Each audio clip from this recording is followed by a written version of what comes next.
Good day everyone, welcome to our panel discussion. Today we'll begin with an important socio-economic issue in Malaysia, which is unemployment at Sabah and Sarawak.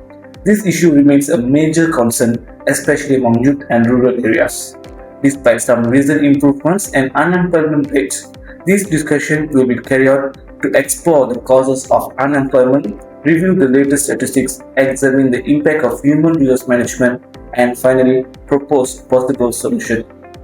Let me introduce the panelists today. An economist, comes data analyst Nurul Natasha, and government representative Ms. Siti Zulaika, and corporate recruiter Ms. Fatim Africa, and HR specialist Sadurges, and a youth representative from Sabah and Sarawak, a fresh graduate too, Ms. Nur Tresha. Let us begin with the latest unemployment statistic. With our famous economist comes today, come data analysis. Good morning, Miss. As of your expectation and experience, can you tell us what is the current unemployment rate and why it is the numbers are just getting lower and lower nowadays? Thank you, moderator. Based on the latest data from the Department of Statistics Malaysia, Sabah recorded an unemployment rate between 5.7% and 6.2% in 2025. Which remain one of the highest in Malaysia. Meanwhile, Sarawak recorded a lower unemployment rate around 3.3%, which is close to the national average.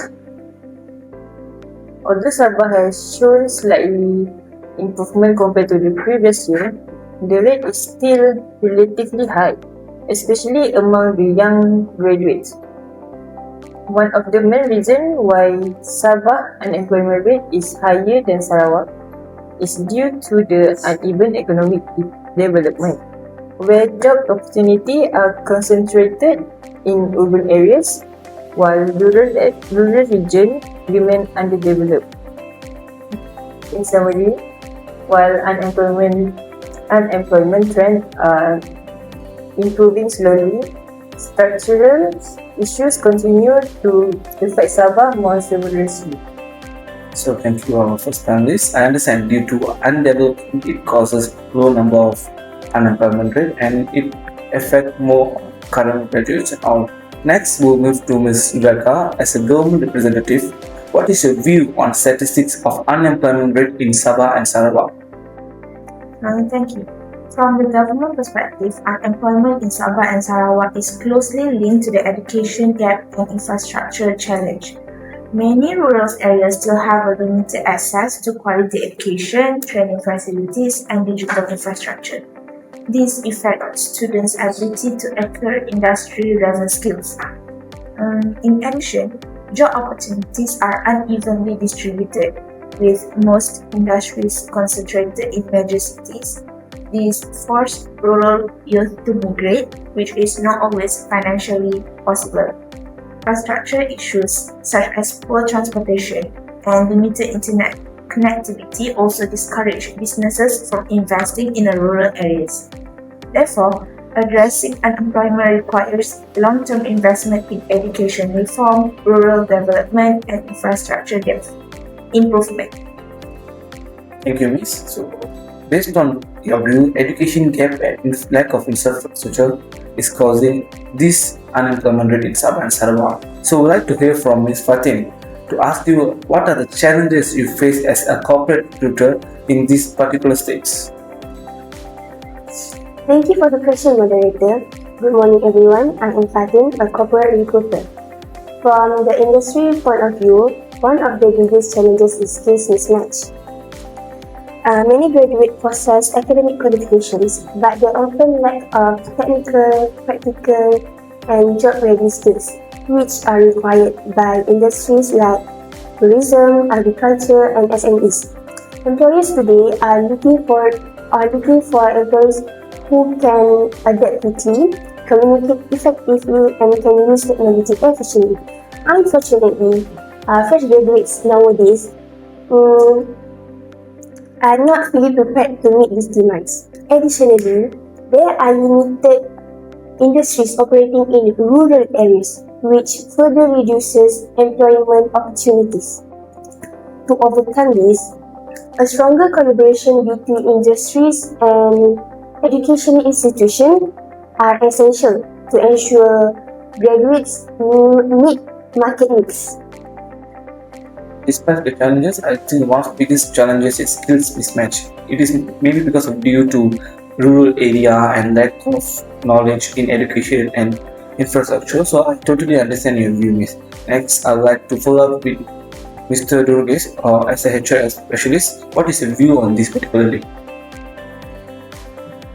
First and foremost, thank you, sir, moderator, for this discussion. So, from an HRM perspective, high unemployment creates several challenges during our recruitment in Sabah and Sarawak. Let me start with one of the challenges. We, the HR department, faces challenges during recruitment not because on lack of applicants, but due to a lack of candidates with the right skill and cultural fit. Secondly, companies need to invest heavily in training and development, which increases HR cost. This would make the HR department to cut off a few plans to implement in Sabah and Sarawak. Thirdly, we also came up with retention issues, especially among young employees who may feel demotivated, insecure, or pressured due to job instability.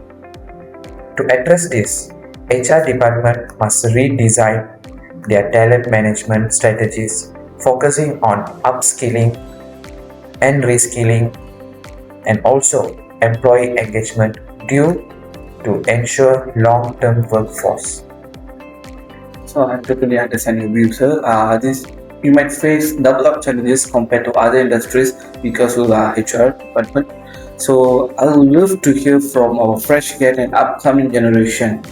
A few words from you regarding today's topic. Please do share with us what's your opinion on it. Thank you, moderator, for the question. So good morning, everyone. My name is Nur Batrisha, a fresh graduate from Sabah and Sarawak. As a fresh graduate from Sabah and Sarawak, yes, finding a suitable job is very challenging. Most of the job opportunities are located in the major city, while options in rural areas are extremely limited. Many young people want to improve their skill, but access to training programs and resources is often restricted due to the location and financial constraints. So this situation explains why young unemployment remains high even though many of us are willing to work and learn. So we hope for more inclusive job opportunities, better access to training, and stronger support from both government and private sector. Yes, that's all from me. Thank you all panelists for your valuable insights. In conclusion, unemployment rate in Sabah and Sarawak is influenced by skill mismatch, education gaps, and limited rural job opportunities. Finally, infrastructure challenges. Based on our discussion, several key solutions can be implemented, such as reskilling and upskilling programs, industrial training and grad training schemes, flexible work arrangements, stronger collaboration between education industries and government industries with private sectors. With coordinated efforts from all stakeholders, unemployment rate in Sabah and Sarawak can be gradually reduced. Thank you for watching, and we hope this discussion has provided useful insight.